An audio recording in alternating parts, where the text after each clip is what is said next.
যখন তোমার পাপ তোমাকে বাধা দিবে না, মানে তোমার ভিতর থেকে একটা বাধা আসবে না যেটা পাপ, বুঝবা যে ঈমান নাই তোমার মধ্যে। যখন ভিতর থেকে পাপ করলে একটা বাধা আসে, বুঝবা তুমি ঈমানদার।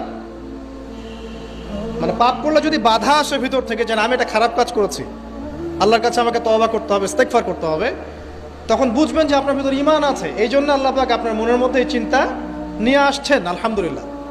যখন পাপ করতে করতে দেখবেন আপনার মনে কোনো ফিলিংসই নাই, তখন বুঝবেন যে আসলে আপনার ভিতর ঈমান আর কিছু বাকি নাই, যেটা আছে খালি ফোসকার মতো, একটা নুক্তার মতো। নবীজি বলেছেন সাল্লাল্লাহু আলাইহি ওয়াসাল্লাম, মানুষের অন্তর থেকে আমানত উঠে যাবে, একটা ফোসকার মতো পড়ে থাকবে, নুক্তার মতো পড়ে থাকবে।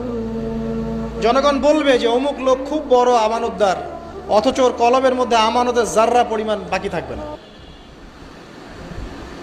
অদ্ভুত যুগ, ঘরে ঘরে দেখবেন পরকীয়া চলছে।